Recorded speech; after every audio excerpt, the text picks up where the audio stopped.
Chilling tales for dark nights.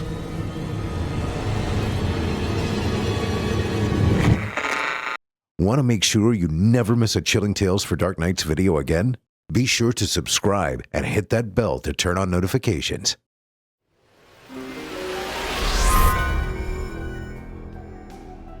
This episode of Chilling Tales for Dark Nights is brought to you by BetterHelp. Do you ever feel like your brain is getting in its own way? Like, you know what you should be doing with your life, but you just can't seem to follow through? It's a common problem, folks. If it weren't, we'd all be living the dream. But there is a way to help make your brain work for you instead of against you. It's online therapy from our good friends at BetterHelp. With a dedicated therapist from BetterHelp, you'll better understand why your mind works the way it does and become empowered to make better decisions. Best of all, it's done entirely online and over the phone, so no added stress. It's convenient, comfortable, suited to your schedule, and easy on your wallet. If you've ever thought of giving therapy a try, I highly recommend BetterHelp. Make your brain your friend with BetterHelp. Visit BetterHelp.com/chilling today to get 10% off your first month. That's BetterHelp, HELP.com/chilling.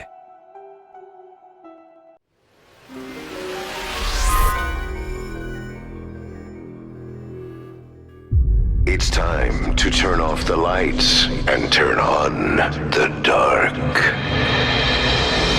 Chilling tales for dark nights.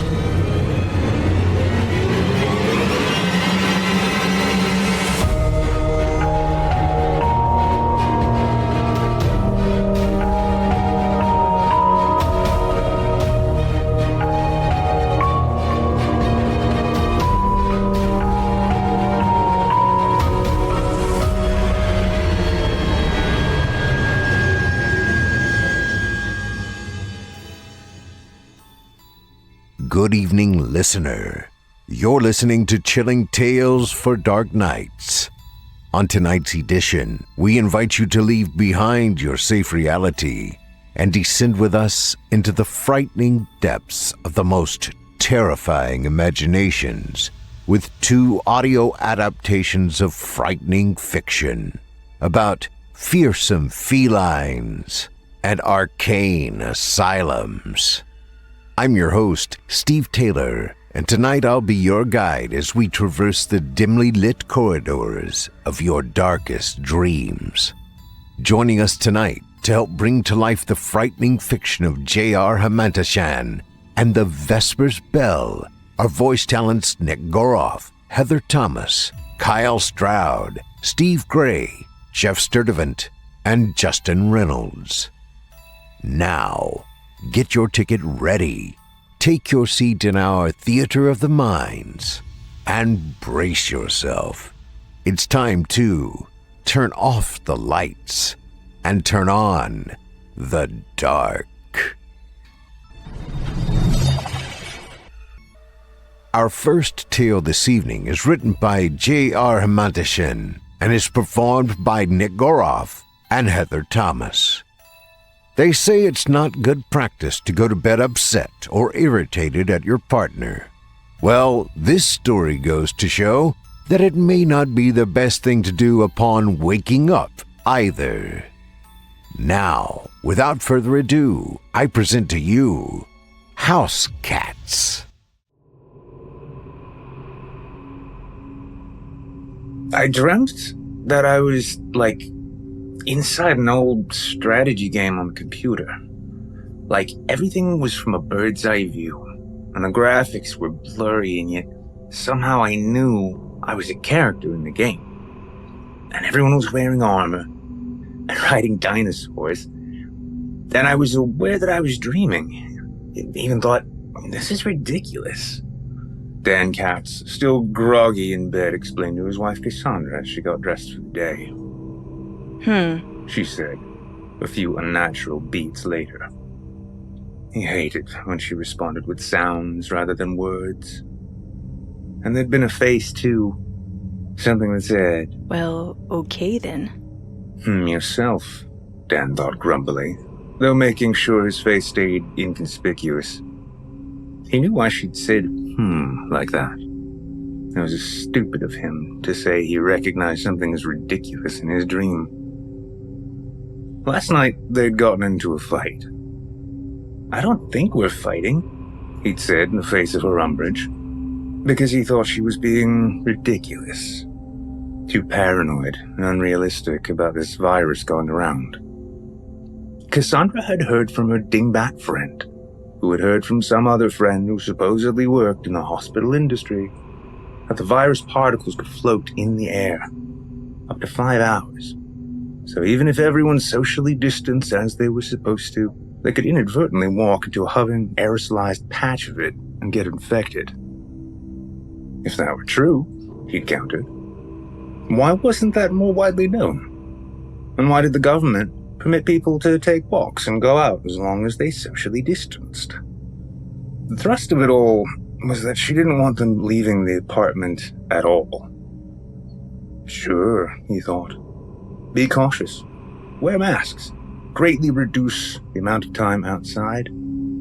But to never leave their modest 2-bedroom apartment was too great a restriction given their 5-year-old son Nathan, plus a cat and 2 shrill canaries. Are these what you want? Still in bed, he pet Mittens. They're gone now. The So black go away. short-hair stray he'd had since he found him outside his Harlem Gone apartment now. 7 years ago. So go away. A few months before he met Cassandra. Before this domesticity in Queens. Playing with or antagonizing Mittens was always an easy way to distract from or revert things back to their usual course, though that wasn't going to work now. What tension couldn't be lessened by the barely veiled contempt of a lazy feline tolerating a petting. Dan had originally named Mittens Colonel, but Nathan insisted on Mittens, and rather than teach Nathan that you can't change something's name by fiat, Nathan's fascist approach was tolerated on account of his age. Dan had rescued Mittens just before he met his future wife, who happened to be the prideful owner of 2 beloved canaries. An orange, creamsicle-colored bird aptly named Crema, the other a yellow one with a mottled black face named Brio, short for Brio Solar, Spanish for sunset. Cassandra's grandmother in Puerto Rico loved canaries, and something, and Cassandra had to keep the family tradition alive. And given his surname, Dan joked, how could he not own at least 1 cat? So now, their combined household consisted of Dan, Cassandra, and Mittens, sharing a bedroom. Nathan in the other bedroom with the 2 birds. Nathan was getting a raw deal, but his wife insisted. That whole superstition of cats and sleeping children never having been modified on account of Nathan's advancing age. Dan didn't really mind. Let him enjoy the comfort of Colonel as his one selfish thing. The fight had been stupid anyway, because there wasn't much Dan could do about anything. He worked as a butcher at the International Meat Market. Not exactly a job that could be done remotely. And now he was the sole breadwinner. His wife laid off from her office manager job almost immediately after the crisis began 6 or so weeks ago. And no unemployment checks had yet arrived. Were still being processed. Thank God, he reflected, that he hadn't mentioned during last night's fight that her dingbat friend was unemployed. That'd draw protest. Open fresh wounds.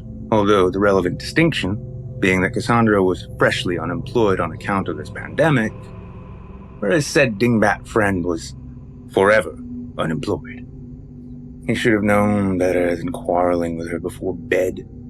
Stupid of him, given how both of them struggled with their sleep to begin with, and also should have taken into account the tenor of her mood. She was unemployed and scared.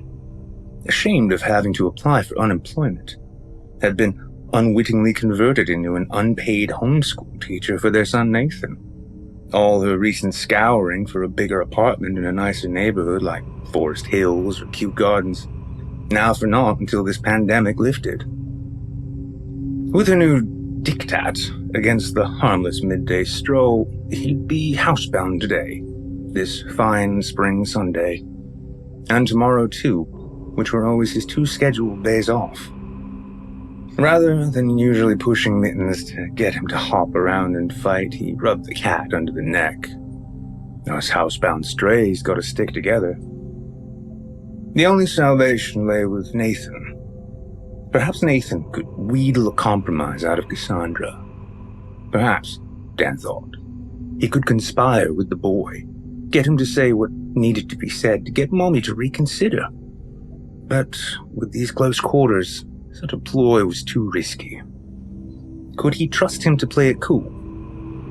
He could imagine it now, telling Nathan to innocently ask Mommy if they could please just go out for a short walk.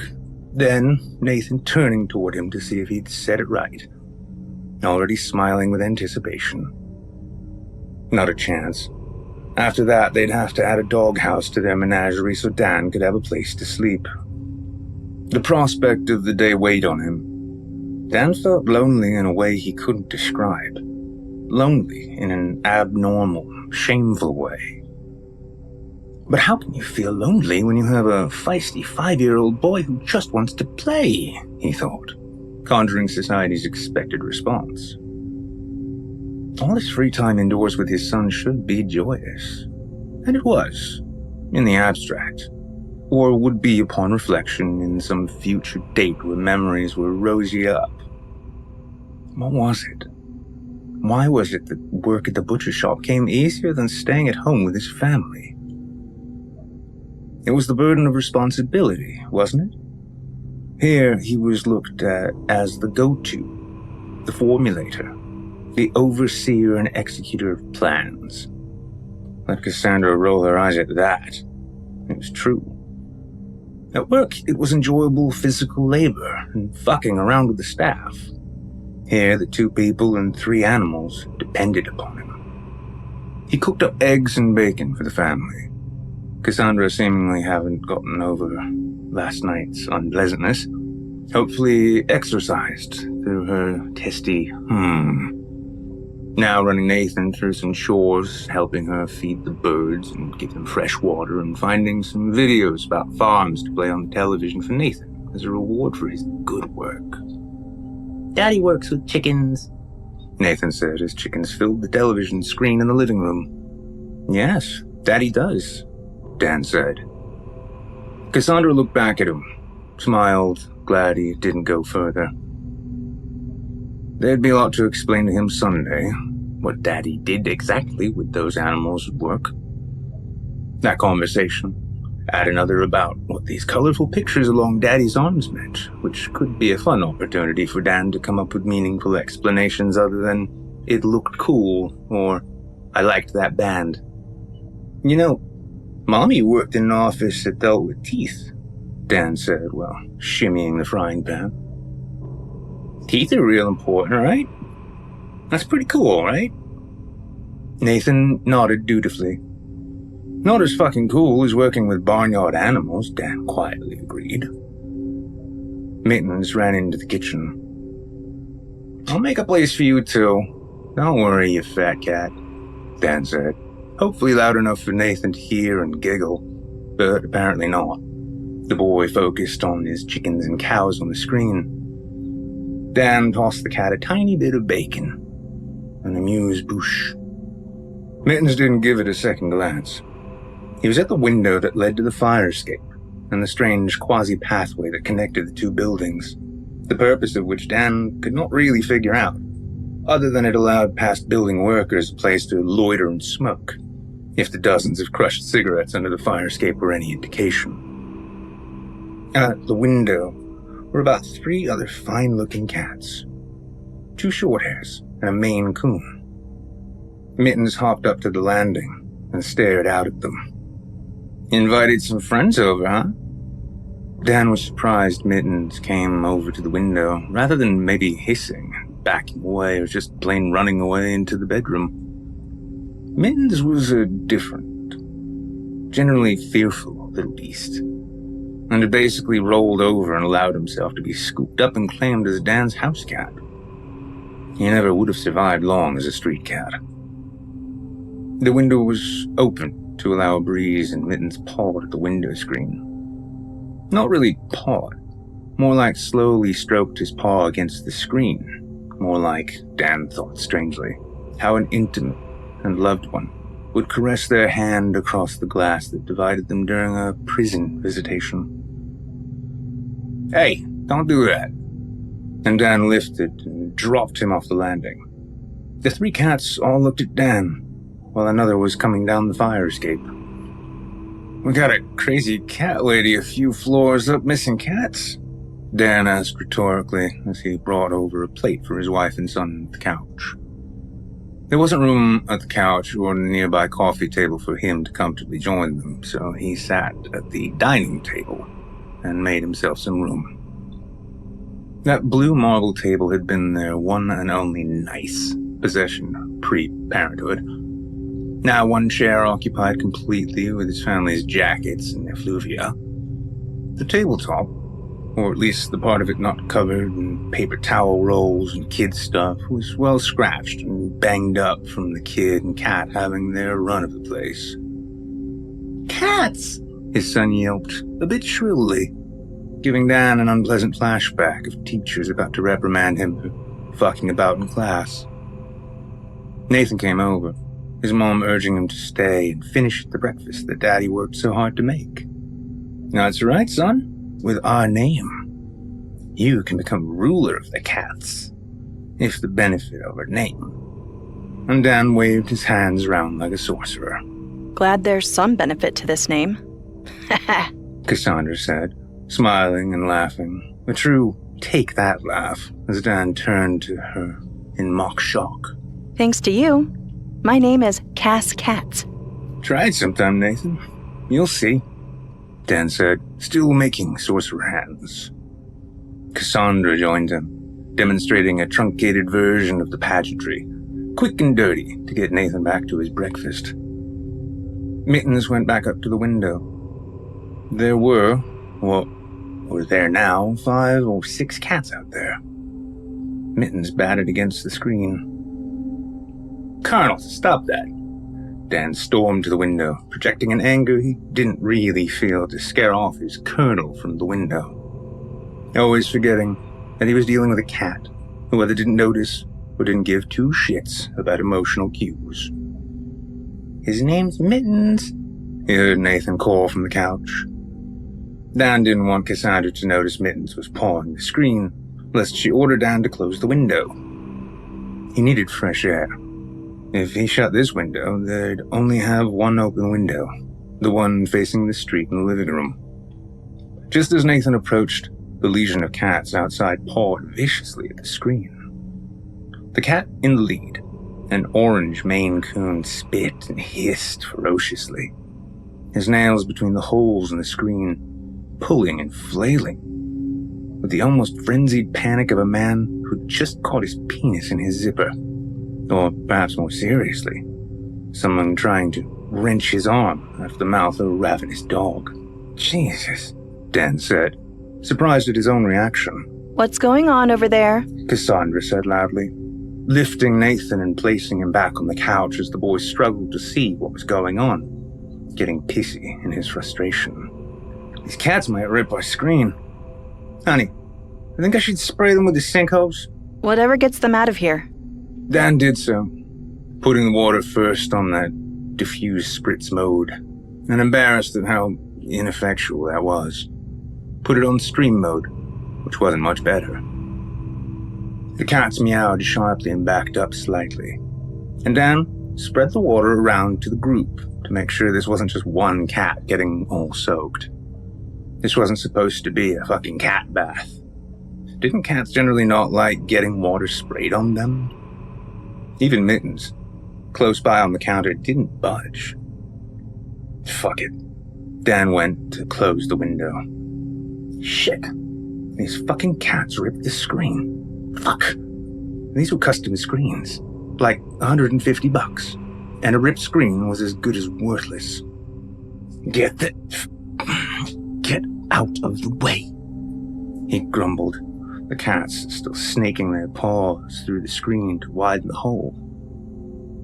Dan didn't want to crush any of their little hands under the window, so he smacked the screen hard to at least get them to withdraw their hands as he pushed the window down. He grunted in lieu of blurting, "Fuck."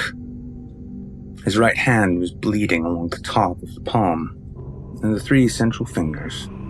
It didn't really hurt, but it was bloodier than he'd imagined. Must have been some combination of getting scratched and pinched in the window. He looked out at the furry contingent to see if any one of them looked particularly guilty, or, he didn't know, perhaps remorseful. But they all just stared, with their wide variety of expressive cat-eye colors. Look at that white cat with the blue eyes. Wow, I've never seen that before, he said to his wife, who walked over with a bandage. He turned and saw that Nathan was still on the couch. He expressed wonderment for Nathan's behalf, thinking he'd come along with Cassandra, as if he cared about a blue-eyed cat now. Oh, honey. Cassandra said, wrapping the bandage around his hand. Alleviating pains and scratches was her secret calling. I thought you were supposed to be a guard cat. She said to Mittens while smiling back at Nathan. I thought that's why you were a colonel. Mittens, stripped of his military title, gave the same ponderous, inscrutable stare back as the outside cats. When either Dan or Cassandra was sad or upset, the other adopted a we-can-do-it, corny joke overcompensating cheerfulness, part of the steadying emotional seesong of domesticity. Dan heard the birds chirping from the bedroom. He could identify their separate trilling. Brio, the more active and robust of the two. I wonder if that's why these cats decided to join us on this fine spring day. Because of our birds, said Cassandra. The fine spring day part was said to Nathan. Well, fat chance for them. These cats aren't coming in. Yeah, those are our birds, agreed Nathan. They've never come around before, though, Dan said vacantly. The cat still stared in. Now there were even more of them, and it was a fine spring day, and none of them seemed too perturbed about having been doused, as if they knew they'd dry. Dan found himself weirdly jealous of the cats, outside, free to roam and explore. Oh well, the cats didn't look as impressive all wet, so at least he'd scored an aesthetic victory. What do you think we should do? Call the management company or something? Cassandra asked. Animal control? I guess. I mean, is animal control even open anymore? Only essential services are still open. I don't know. I guess I could try, but who the hell knows when they'll get here? Cassandra looked at him sternly. Hell being one of those borderline words. Sometimes okay to say around Nathan, sometimes not. Ironic, since although Dan cursed more, his cursing was harmless, evocative words to fill out or give comedic emphasis to a sentence. When Cassandra cursed, it was scary. It meant she wanted someone dead. We can call the police if they don't show up, Cassandra answered. Cassandra looked with disgust at the assembled animals, and then at Mittens. She never really liked free-ranging house pets. They never seemed to serve any purpose. Stunk up the place and acted like they owned it. Birds were at least beautiful to look at and listen to, and watching their gift of flight, even when only allowed in the bedroom, was still a wondrous thing. What did this fat fuck cat do other than poop and sleep? He'd never even caught a mouse. If anything, the mice would catch him. Nathan loved him, and Dan did too, which granted the beast his clemency. Dan didn't imagine that calling the police would do much, given all they must be dealing with. What would he say exactly? Sorry, officers. Forget about the looting going on during quarantine and those dead bodies too. We have a cat problem here. I'll call animal control. You can go take care of Nathan for a bit, Dan decided. And Cassandra was on it, congratulating Nathan for being such a good boy and staying put near the couch. Dan estimated how many cats were out there. Must be about 15 right near the window. Who knows if there were others walking about the landing. The lower half of the screen was effectively torn to ribbons, but even the sharpest cat claws weren't going to do anything about the glass. Having dialed animal control, Dan walked over to the window to get Mittens to come back to the couch, as if the cats were a bad influence. The cats on the literal wrong side of the window. Come on, Kurt. Pandemonium. Some 15 hairy crabs crawling over each other just outside the window. Fuck. And one inside. Mittens. It was the cats. Dan dropped his phone, convinced for a split second Mittens was having some kind of seizure. Like the cats outside, Mittens was belly up, crab walking, with oblivious abandon. He scuttled across the counter, tail dragging beneath him. Spices and chips and utensils either crushed or fell off the counter in his wake. His eyes were open, but unresponsive. Inscrutable as always, but worse was his open, gaping, drooling mouth, which on his back appeared like an inverted, ecstatic smile. Colonel!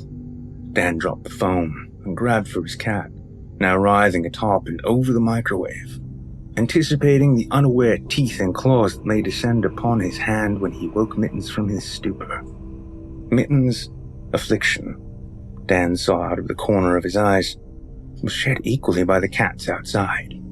Now one contorting mound, all bent backward and upside down. The same horrifying discrepancy between their blank eyes and their wet, joyous mouths, some gape-mouthed, others nibbling at phantoms. The cats outside were throwing themselves face first into the glass. The sound of the first impact, hard enough to leak blood, almost made Mittens slip out of his hands. The smeared blood didn't stop the next cat, or the next, and the cheap window was already beginning to crack.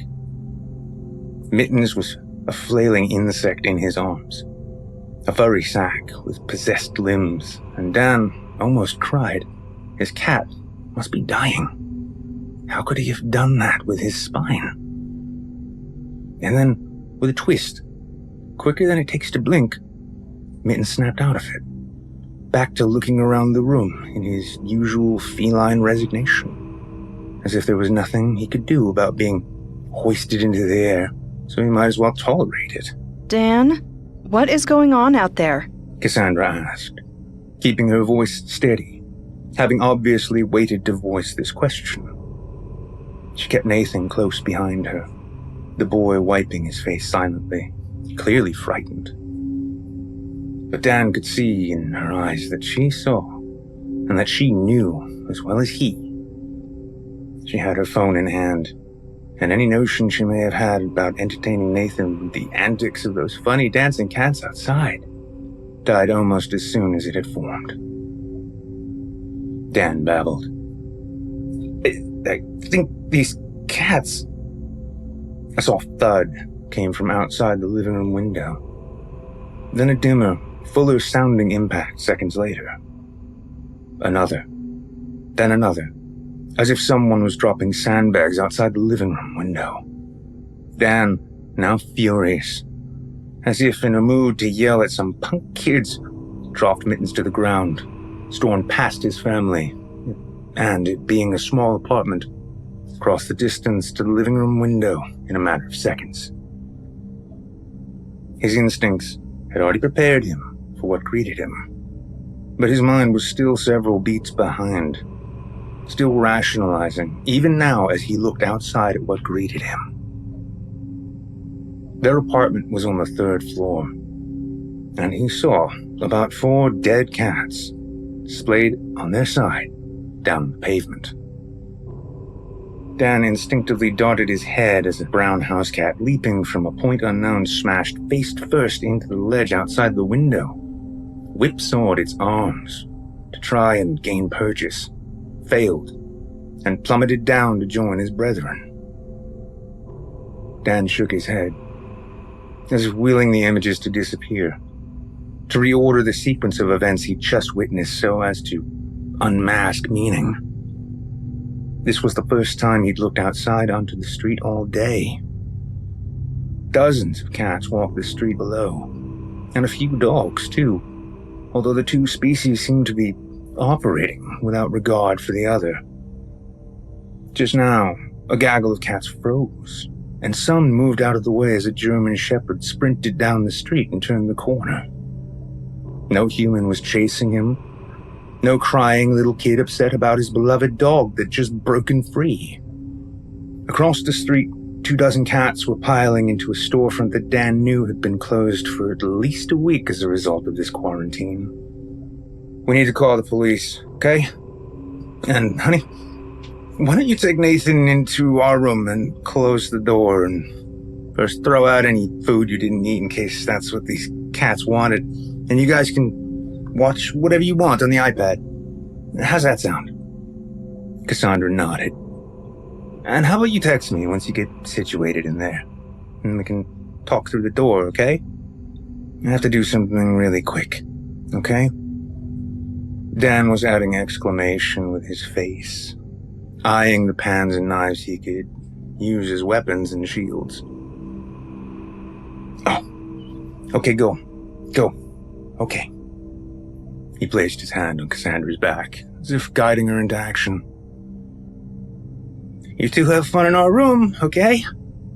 You can call from our room, right? And call the police? Go into the room. I'll get the leftovers later, okay? He just remembered his phone was still on the ground somewhere in the kitchen. Cassandra hurried Nathan into their bedroom and closed the door. Dan gathered his phone on the floor, grabbed a steel frying pan, and then took 2 oven mitts and put them on in case the cats tried to bite or scratch him. Noted the soft spot he could wear as a helmet, though that could be a step too far and do more harm than good. He was failing. He knew. Be responsible, he commanded himself, because he wasn't tracking the most important development, which was the integrity of the window. That's where all attention should be paid. The living room window posed no threat, as no cat could even gain purchase there. What was the point of leaping by the living room window, he wondered, although asking why was a stupid question. They were cats, solitary and individualistic by nature. Who knows why they did what they did? A diversionary tactic? He thought ironically, an unfunny joke to himself. Oh God. There were so many of them outside the kitchen window, and this kitchen window wasn't going to hold. It really wasn't going to hold. It actually wasn't going to hold. An incredible, horrifying realization that he wasn't prepared to accept. He reinforced the glass by pushing a large pot against it, then thought to boil water. He could launch that at the cats before they got in. No, that would take too long and pose its own hazards if, God forbid, cats got in and knocked the little water pot over. He started boiling water anyway. Could be something. The knockout punch. The secret weapon, like they did in medieval siege defense. Mittens stood atop the microwave, as if silently judging Dan's performance.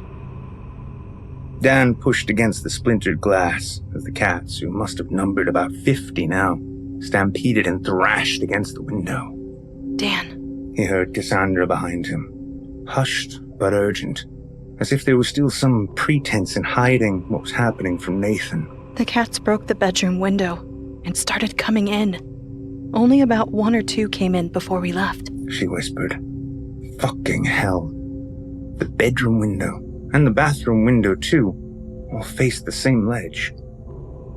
The bathroom window was tiny and didn't even have a screen. While he hadn't heard anything, he wouldn't be surprised if there were cats mulling around the bathroom right now.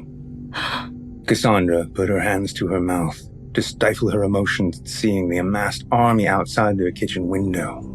Did you get a hold of the police? I got disconnected the first 2 times, and now I'm on hold. This pandemic. I wouldn't be surprised if there's no one at the precinct. Dan knew the kitchen window was a lost cause. Still, he wanted to insist that she help reinforce it, or ready another pot of boiling water, or do something, just so the imminent failure couldn't be laid solely at his feet. But no. Go into the other room. The window in there didn't face the ledge. He didn't think. It was on the other side of the room. Actually, he wasn't sure of that. The window in Nathan's room did face the same ledge, didn't it? How could that bedroom not have the same layout? So, that was a bad idea. Plus, what would the plan be? Be stuck in a room with 2 screaming birds in a house overrun with feral cats that could potentially slip under the door? Actually, he lifted an arm to stop her movement. Go right next door to Enid and Jean's. You two need to get out of here. They had 2 sons, including Will, Nathan's friend who was the same age. Okay. And he could see Cassandra thinking. Likely the same thing he was. But the neighbors had 2 young kids and were always wearing masks and wouldn't want visitors, because who knows who was contaminated with what these days.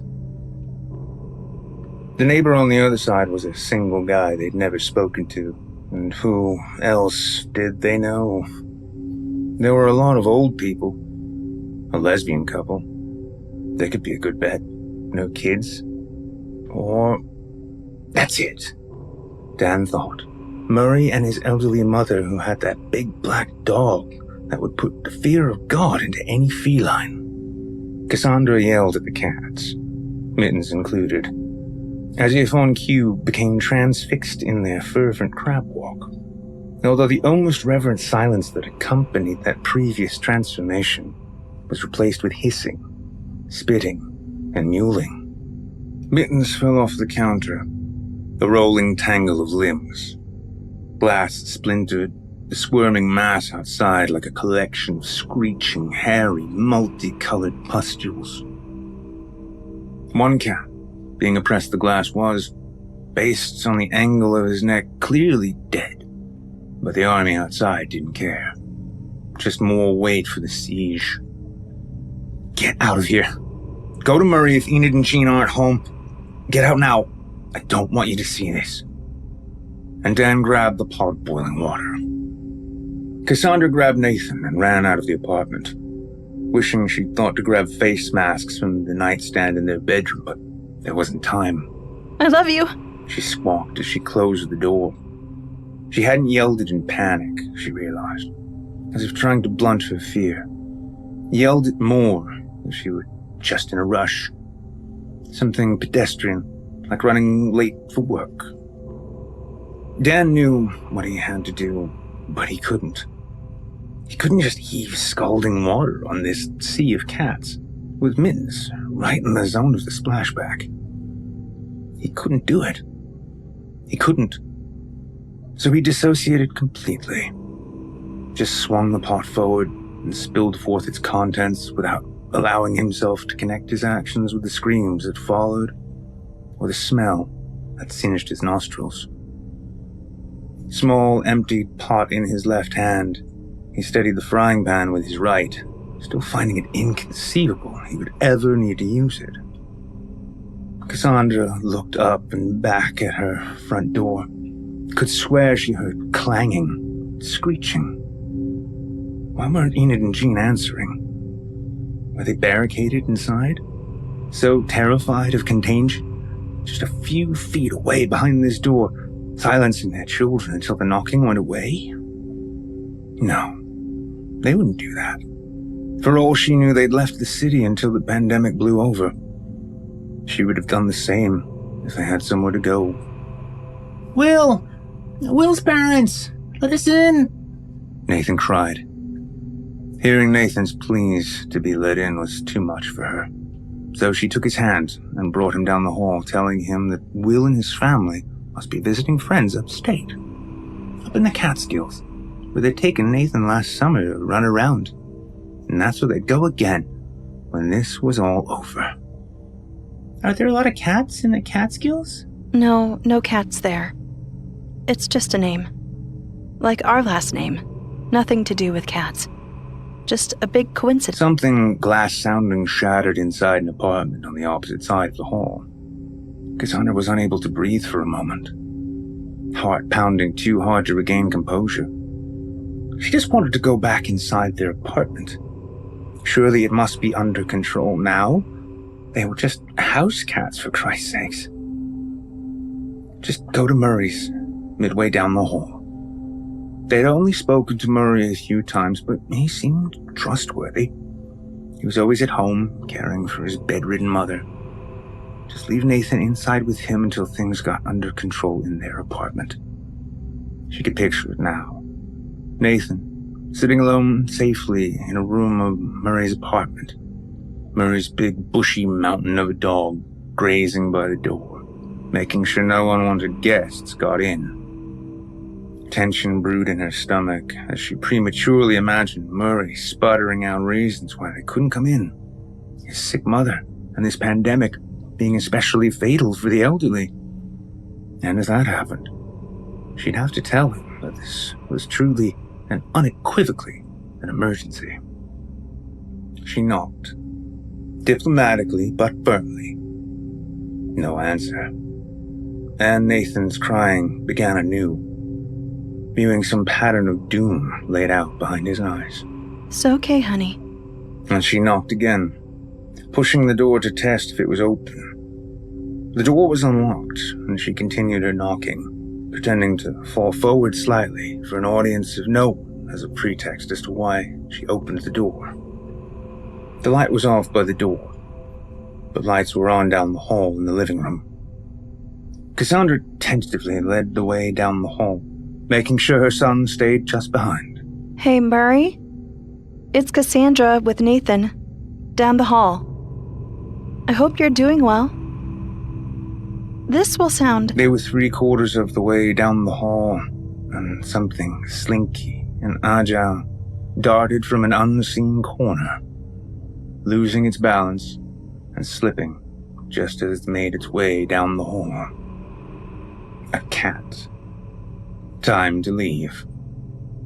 An engine was revving. A foot protruded from the living room, the source of the engine. And the engine fired up as the foot jerked spasmodically. Let's go to the nice couple down the hall, okay, Nathan? Cassandra spoke as placidly as she could. The engine revealed itself to be growling, and she could see Murray's monster of a dog tugging and twisting. Jaws, vice-like upon and fully obscuring what was left of his owner's face. There was a scarlet sheen at the end of the hallway where the cat had slipped. Come on now. Let's be very quiet. The doggy is sleeping, She said, as she pushed Nathan back to the door. As Cassandra and her son headed back toward the front door, Cassandra passed an open room and saw what must have been Murray's mother, flat on her back in bed, body swathed under blankets, one cat atop her head swatting at her face, another by her body and swatting in the air, as if determining whether the corpse before them was just a giant, supine rat playing possum. Near the front door, and the growling stopped. Then, a cannon of a bark.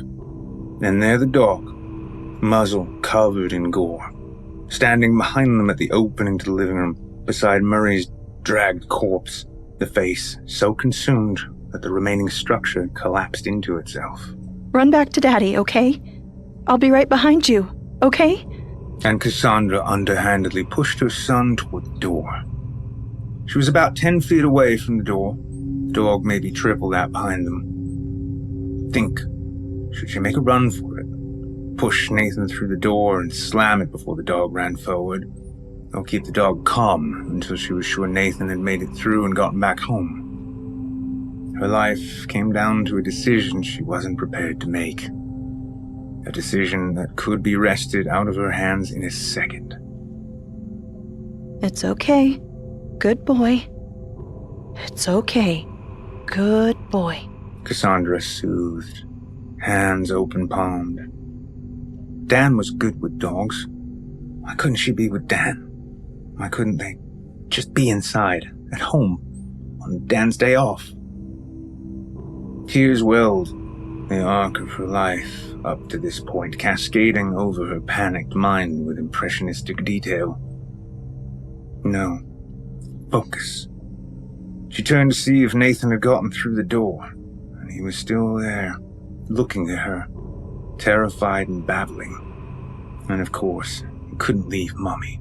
Nathan, go back to Daddy, okay? I'll join you so soon, baby. Just go. I'll be there in 1 second. The doggy is okay. Please, Nathan, please. You're so close. Just slip through the door. Go, she whispered and gestured. She could run and make it. Then she studied the animal again and her heart sank.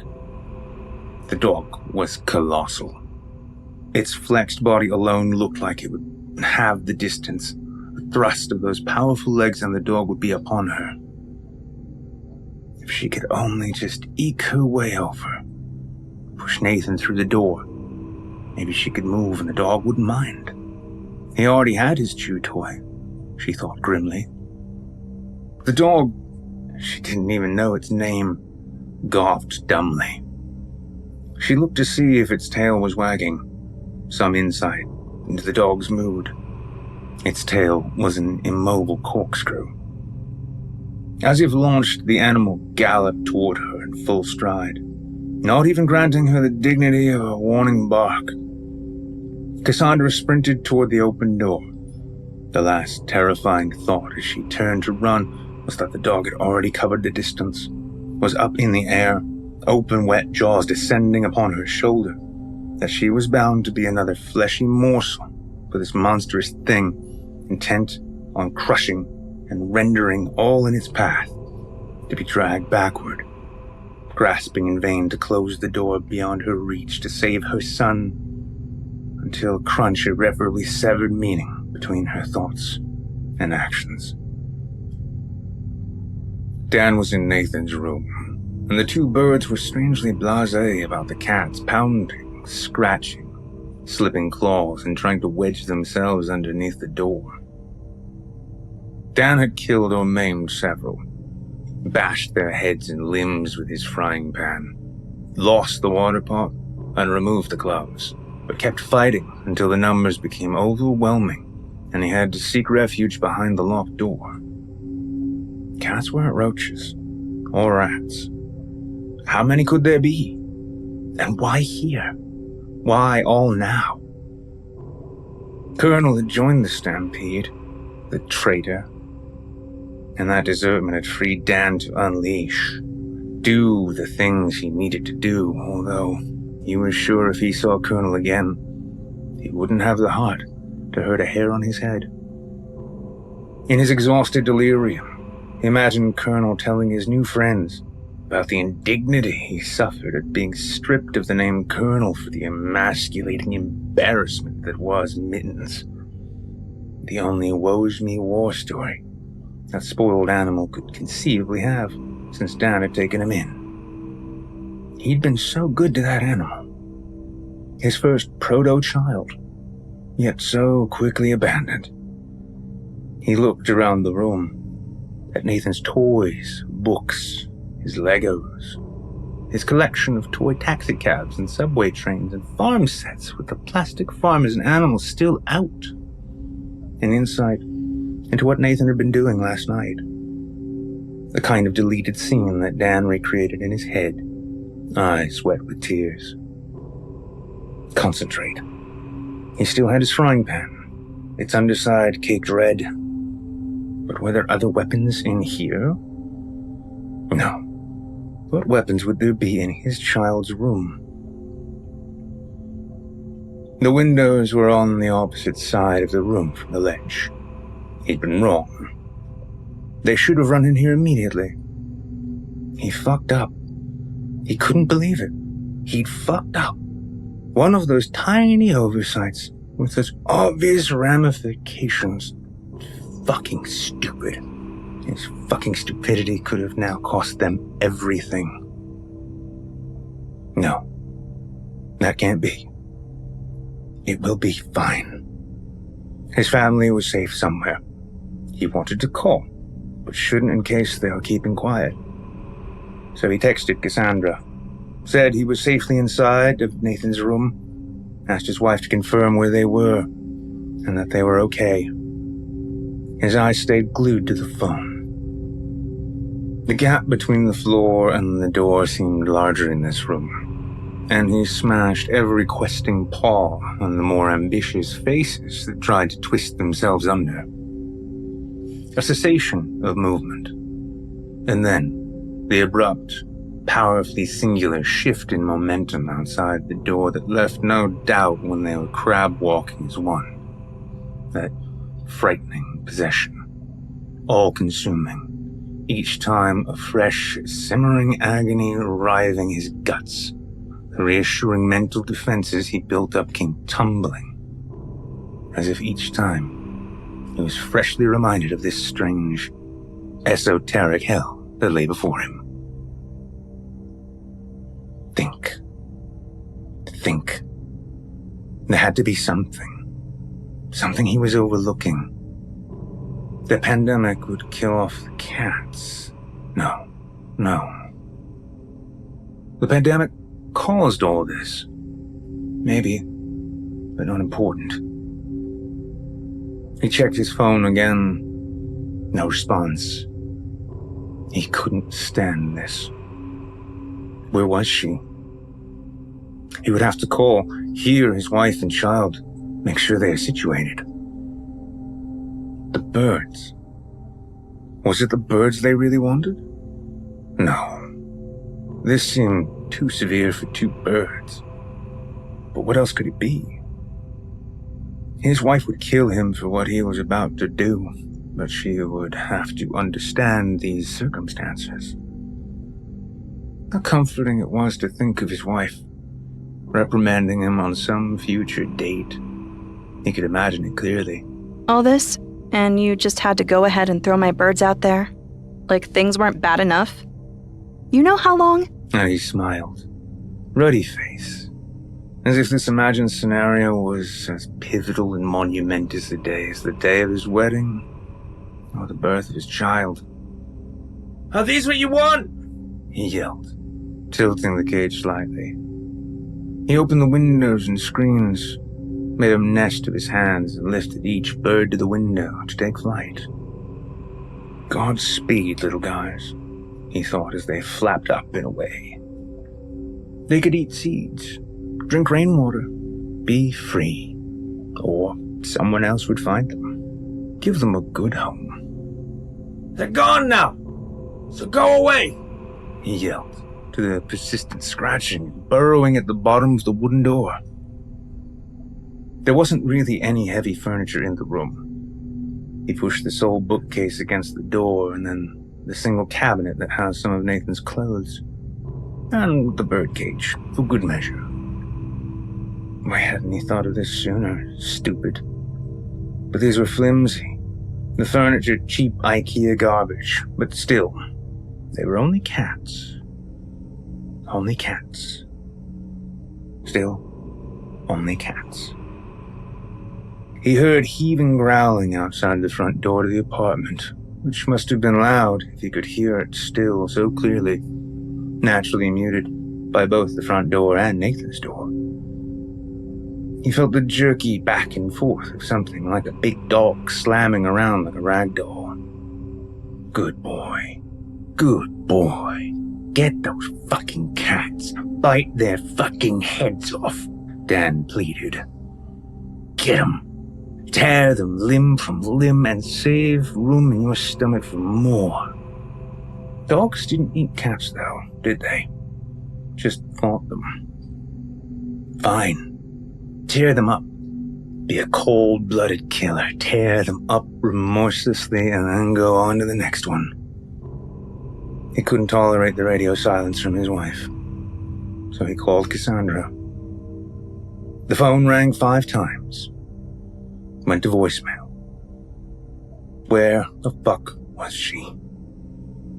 She was always so bad at picking up, but even now, Now, of all times, they must still be explaining things in an apartment somewhere, staying quiet somewhere, or right now with the police, which could explain the missed call.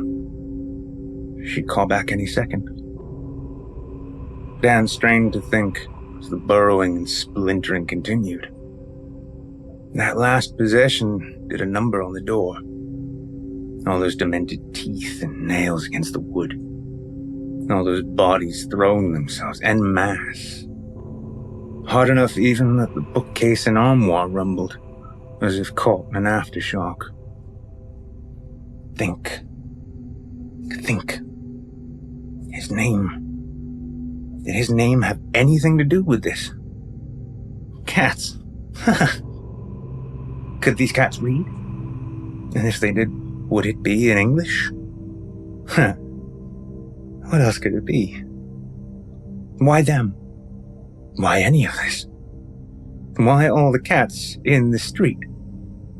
Why didn't they care about the birds? Think. His hope lay with the dog outside, viciously mauling and tossing something around just outside their door. Get those cats. Get them. Rip their fucking heads off.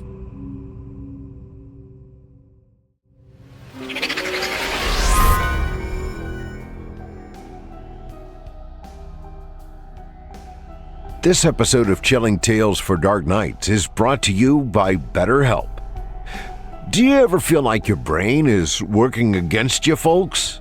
You got all the best intentions, but your brain acts like a petulant child. It doesn't want to work, doesn't want to exercise, it doesn't even want to sleep. You know, when you're lying in bed at 2 a.m. and the thoughts are just careening around in your head? Yeah, the brain is a fickle creature. That's the nice way to put it. In any case, all that is a sign that you and your brain need to get on the same page. And here's the good news. You can do that with a little therapy from our friends at BetterHelp. Research studies and clinical trials have proven the effectiveness of talk therapy on the common issues many of us deal with. Everything from anxiety and depression to the stress of everyday life. Those racing thoughts keeping you up at night, folks, the best thing you can do for yourself is talk them out with someone who understands. That's why therapy is a must, and BetterHelp is simply the best way to do it. BetterHelp gives you the treatment you need without ever setting foot in an office. It's done completely online and over the phone, and designed to be flexible, convenient, and affordable.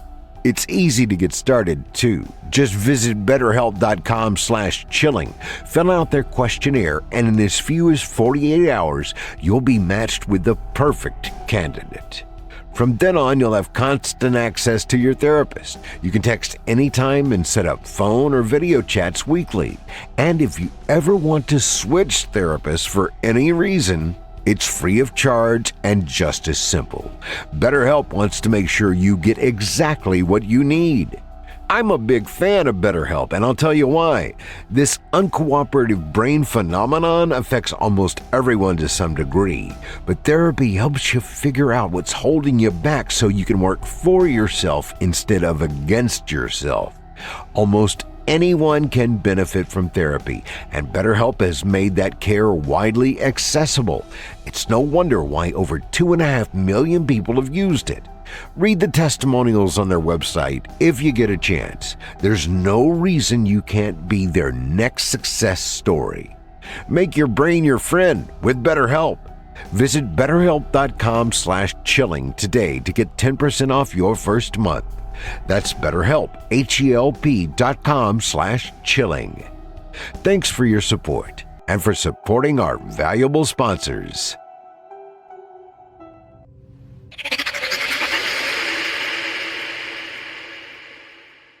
I hope you enjoyed House Cats, as written by J.R. Hamantaschen, and is brought to us by Velox Books, and performed by Nick Goroff and Heather Thomas. Acclaimed throughout the underground horror world, J.R. Hamantashen's stories push the boundaries and refuse to conform to the usual conventions. A mix of nihilism, cosmic horror, and weird fiction, this collection is a must-read for anyone who craves the dark and disturbing. Following in the footsteps of H.P. Lovecraft, Thomas Ligotti, T.E.D. Klein, and Dennis Etchison, Hamantaschen masterfully weaves tales of horror that articulate what we've always suspected, that life is a losing proposition. Voice actor and 2016 Evil Idol champion Nick Goroff's talents can be found on our very own Chilling Tales for Dark Nights YouTube channel, as well as on past episodes of the Simply Scary podcast. You can also join Nick on his YouTube channel, Wizard of Cause. Finally, you can hear more of Heather Thomas over at the Creepy Podcast at www.creepypod.com. Our second tale of the evening is written by the Vesper's Bell and is performed by Nick Goroff, Kyle Stroud, Steve Gray, Geoff Sturtevant, and Justin Reynolds. In it, a former soldier receives a late-night call asking him to come take care of an experiment gone wrong at the local asylum. What he finds will test his conscience as much as his courage. So without any further ado, I present to you From Madness Born.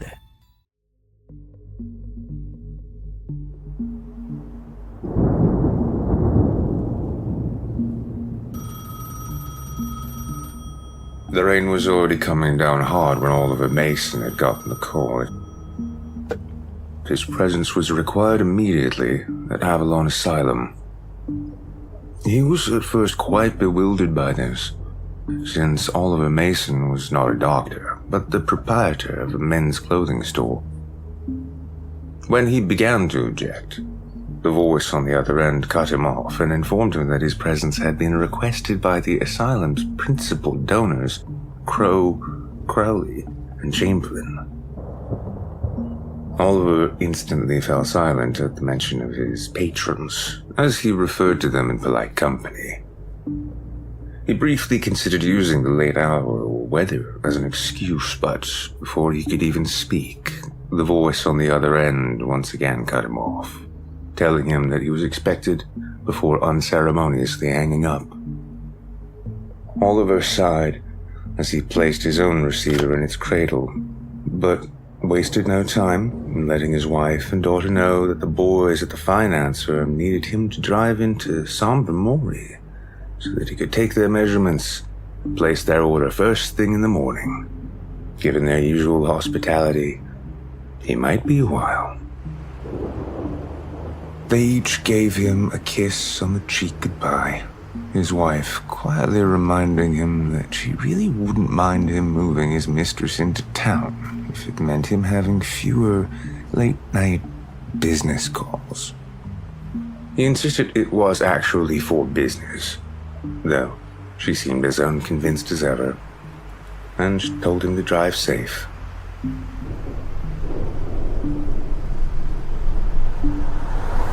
It wasn't even a half-hour's drive into Sombre Mori, and it was one that Oliver had made often enough, but he still resented having to make it at night and in all the rain just because some pompous plutocrat he owed a favor to decided that had some pressing need of him.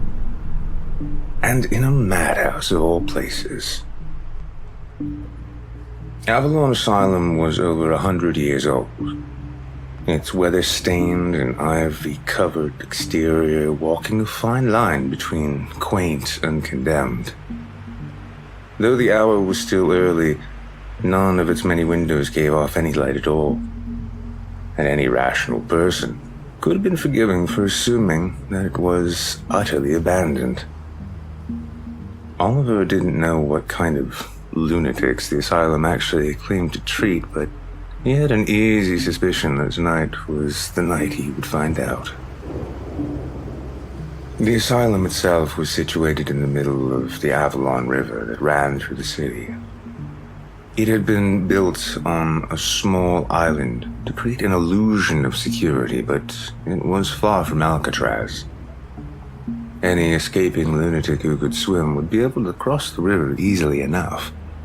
And if they couldn't swim, or just didn't feel like getting wet, freedom was just a short walk over the poorly guarded bridge. The gate attendant had waved Oliver through without even asking for ID. He parked as close to the main entryway as he could, but made no rush to get out of the rain. His fedora and trench coat offered more than adequate protection from the elements, and he was not eager to learn what nightmarish things awaited him inside the madhouse.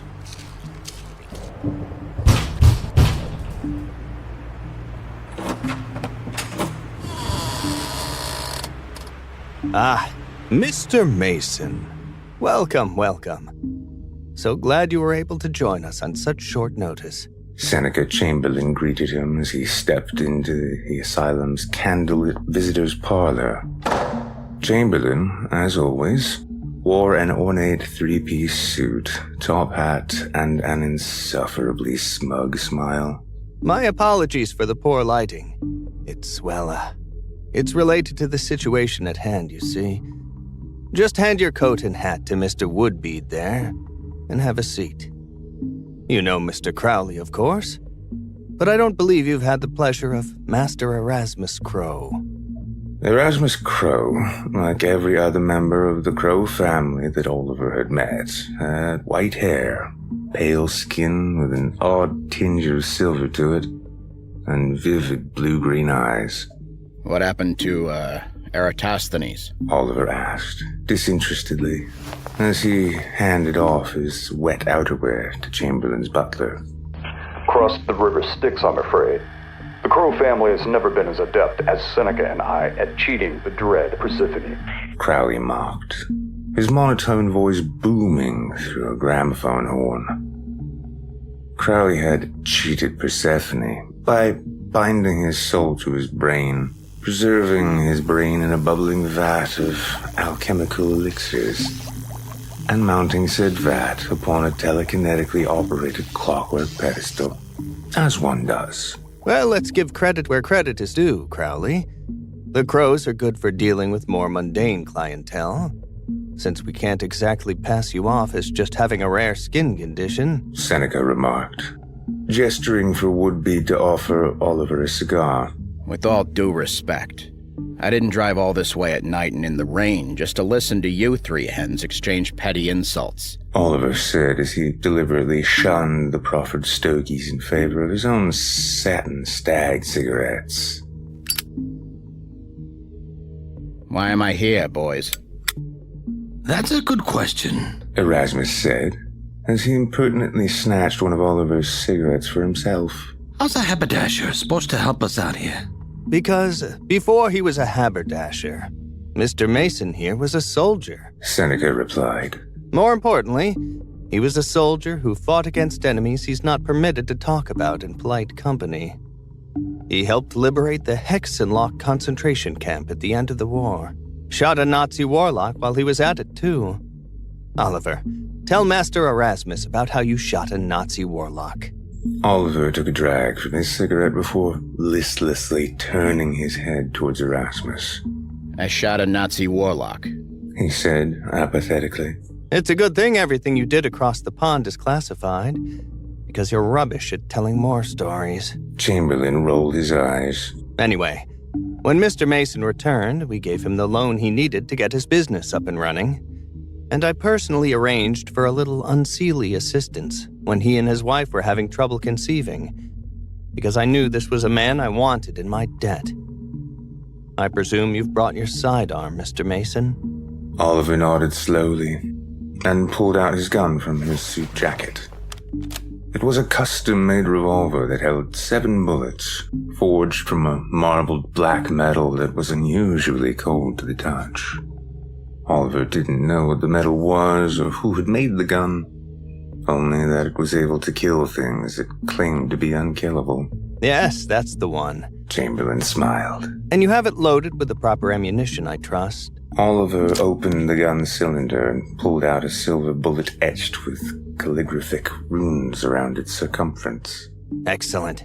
That ought to do the trick. Do the trick against what? Oliver asked, unable to suppress his irritation as he reloaded and holstered his gun.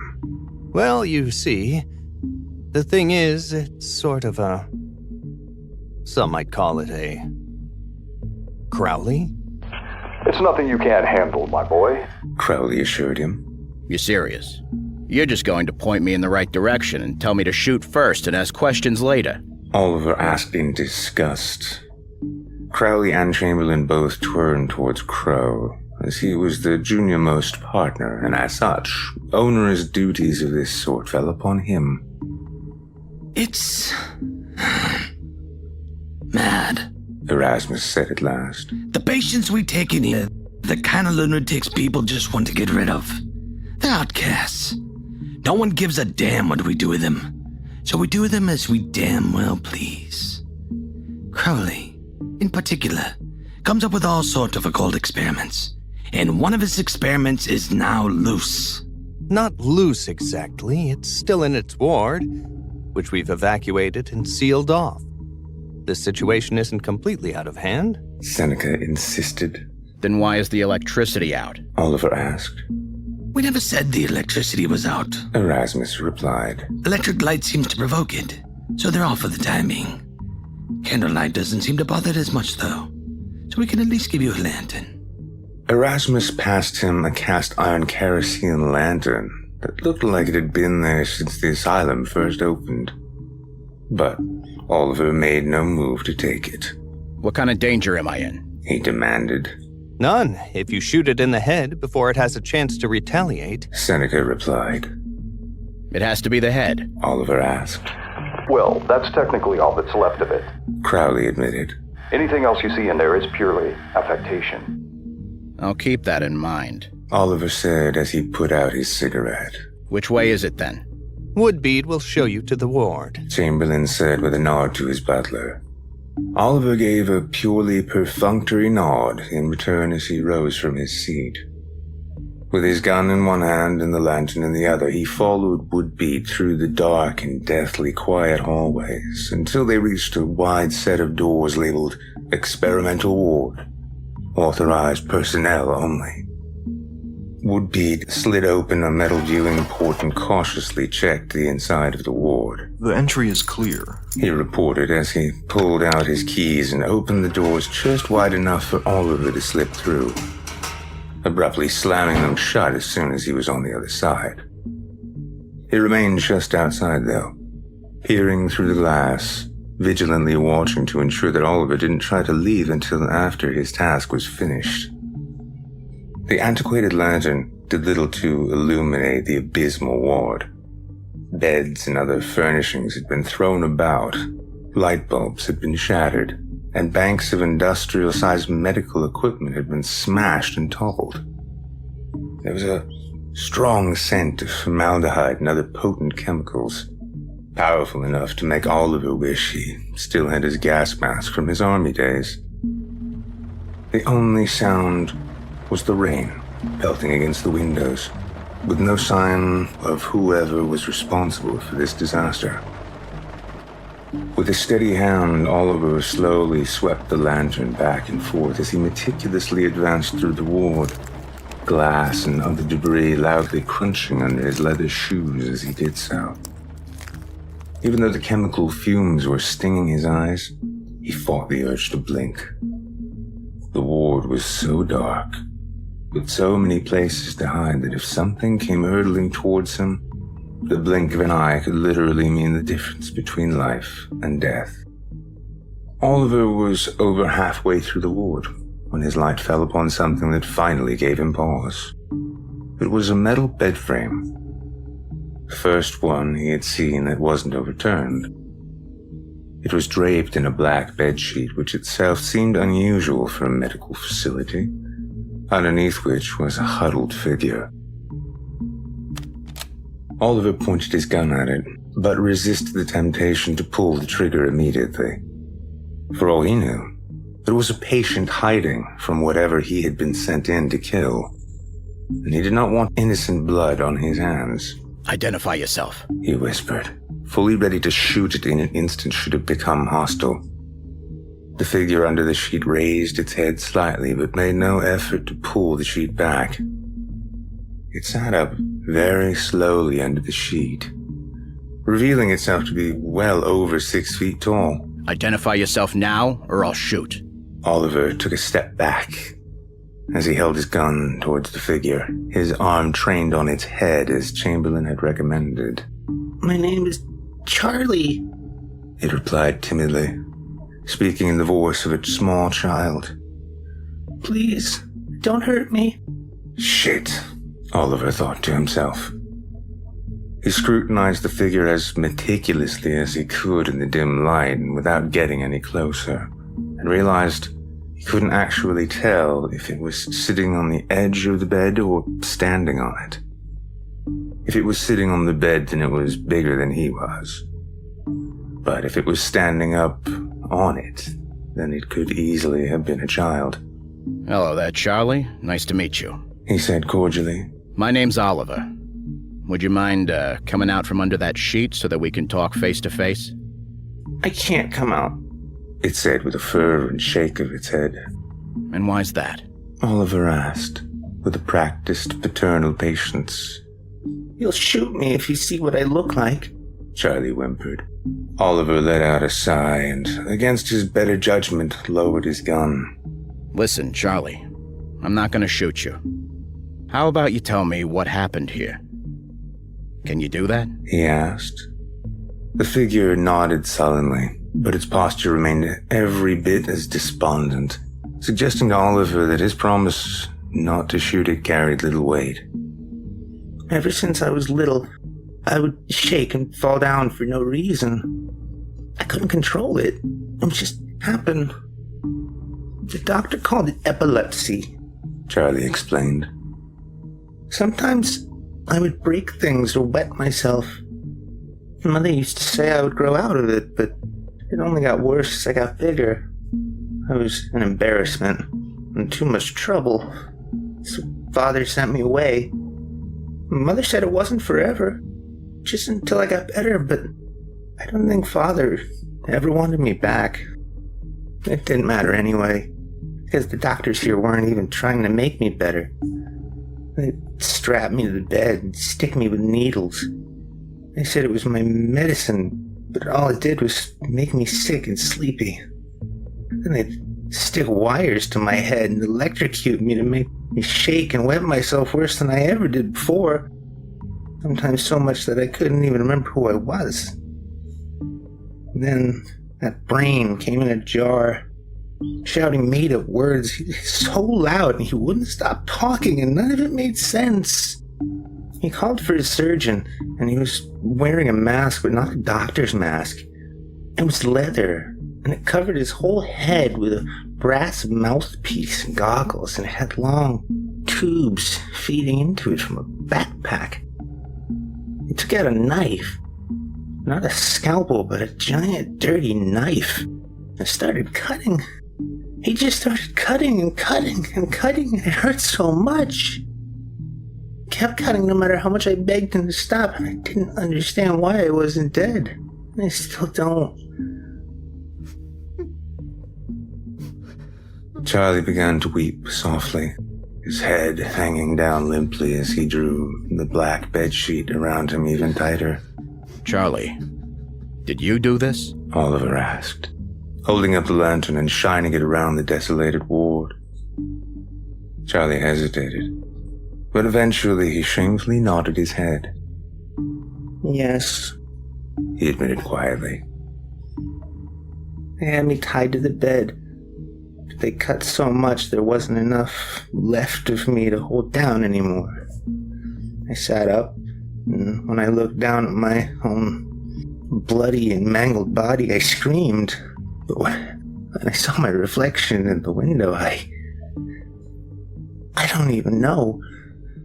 I smashed the light bulb so that I didn't have to look at myself anymore, and I smashed everything else until I was too tired. I laid down to cry until I was too tired for that too. Oliver looked around the ward again, appraising the destruction. There was no way any child, no matter how mad with grief and rage, could have done all of that. He had to know what he was dealing with before he made any irreversible decisions. Charlie, listen. I need to see what they did to you. He whispered reassuringly as he could. Can I take this sheet off of you? Please? Do you promise you won't scream? Charlie whimpered. Oliver nodded. I promise, Charlie. And he meant it. He was a disciplined soldier and had seen a variety of mutilated bodies, both living and dead, during his deployment overseas. More importantly, he was a fairly decent father, and the last thing he wanted to do was upset a troubled child. Moving slowly, Oliver grabbed the top of the bedsheet and gently tugged it off. What he saw was a human nervous system suspended in midair. A bloating brain with its spinal cord dangling limply like a tail. The nerves seemed to move of their own accord and had been responsible for holding the bedsheet in the shape of a human body. The eyes remained intact as well, naked, bloodshot orbs with pupils dilated as far as they could go, leaving no visible iris. What was truly repugnant, though, was that every inch of nerve tissue was coated with some kind of black, fungoid growth, rhythmically expanding and contracting as if it were breathing. It was fuzzy and damp and wheezing, and the way it so greedily engrossed and permeated the brain with its mycelium made Oliver think it was a parasite of some kind. Although, if it was what was keeping Charlie alive, then perhaps the term symbiote would be more appropriate. Crowley, you twisted bastard. Why would you do this? Oliver whispered in disbelief. I can never go back home now, can I? Charlie asked. The nerves where his throat should have been vibrating slightly as he spoke. Oliver sighed, setting the lantern down. He glanced around the upended ward, his eyes settling on the rain pounding out upon a nearby window. No, son. I'm afraid not. Everyone in the asylum heard the gunshot. By the time Crow, Crowley, and Chamberlain had reached the ward's entrance, Oliver was already out. It's done, he reported solemnly, his gun still smoking in his hand. It's dead? Chamberlain asked hopefully. Shot in the head, like you said. Right between the eyes. The bullet tore right through it, and still had enough energy to break a window, like the thing had been made of smoke. Oliver reported, holstering his gun and taking out his pack of cigarettes. Chamberlain nodded toward Woodbead, who pulled out a clockwork device that resembled a Geiger counter, and went in to confirm the kill himself. What about the body? Is it intact? Crowley demanded shrilly. Afraid not. The creature deteriorated into miasma the second the bullet made contact, which promptly evaporated. Oliver claimed as he lit his cigarette. What? Crowley demanded. How is that possible? Beats the hell out of me. I'm not a thaumatologist. You gents just brought me in to shoot the damn thing, and that's what I did. Oliver said nonchalantly. Woodbead stepped back out of the ward holding his scanning device high, so that they could all see it. I performed a full sweep. There's no body, and I didn't get a single ping on the parathermometer, he reported. You calamitous, blundering ignoramus!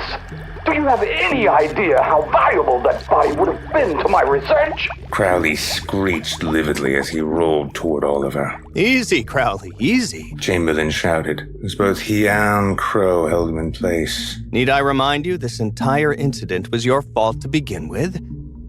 I brought Oliver in to clean up your mess. That's all I care about.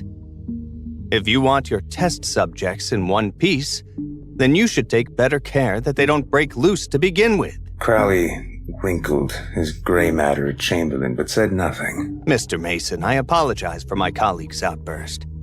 You did splendidly. Chamberlain congratulated him. He reached into his breast pocket and pulled out a neatly folded wad of cash. Here's a little something for your trouble. And your silence, Crow added. Yes, Erasmus, obviously. No need to threaten the poor man after what he's just been through. Chamberlain rolled his eyes. Honestly, of the three of us, sometimes I think I'm the only one who's capable of being affable. You're free to go, Mr. Mason. No sense in keeping you around these ingrates any longer. And thank you again. Sincerely. Who knows what else that thing might have gotten up to if we had let it run amok. Oliver nodded without a word, pocketing the cash without counting it, as the exact sum hardly mattered to him. Woodbead escorted him back to the main entryway, helped him into his hat and coat, cordially waved him farewell as he drove off.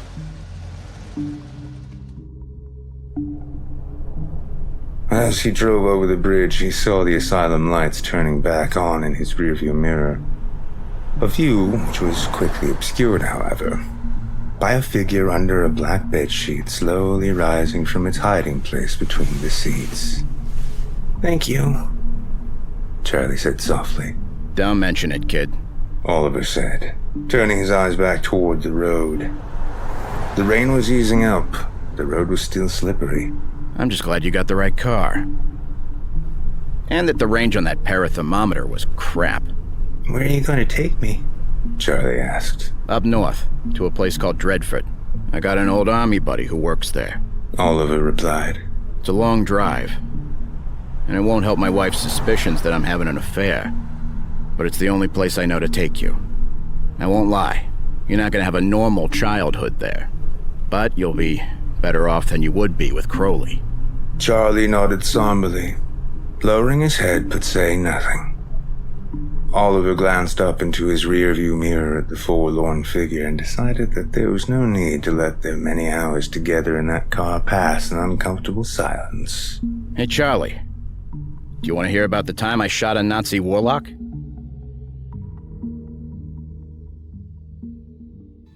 I hope you enjoyed From Madness Born, as written by the Vesper's Bell and performed by Nick Goroff, Kyle Stroud, Steve Gray, Geoff Sturtevant, and Justin Reynolds. You can hear more of these wonderful performers right here on our very own network. The Vesper's Bell is a creepypasta author who prefers to remain pseudonymous for completely unsuspicious and non-nefarious reasons. After honing a lifelong interest in creative writing through multiple endeavors, most notably the SCP Wiki, the Vesper's Bell has joined the Chilling Tales for Dark Nights writing team for the opportunity to both expand and diversify their body of work, as well as reach new and wider audiences. On to the shows. Longtime resident and powerhouse Otis Gyrie has his very own show here on our network, Scary Stories Told in the Dark, which you can hear every Sunday night. And please be sure to check out what else we offer. We have Fear from the Heartland, featuring horror stories brought to you from the Heartland, airing Wednesdays. Eric Peabody's Horror Hill is a podcast dedicated to some of our deeper and darker tales. We hope you check him out. And Drew Blood's Dark Tales airs Fridays, featuring some southern, down-home horror. Now, our weekly descent into the depths has just about come to a close.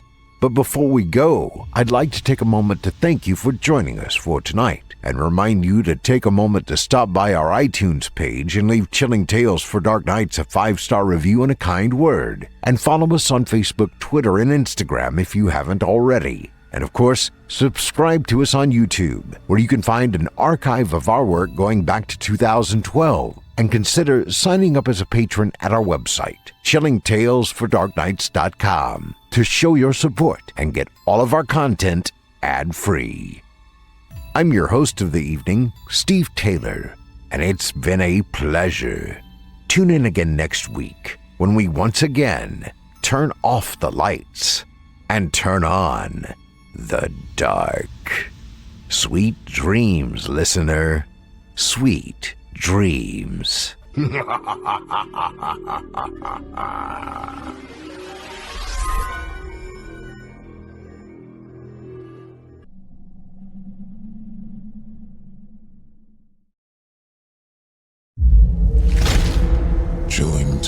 tales for dark nights.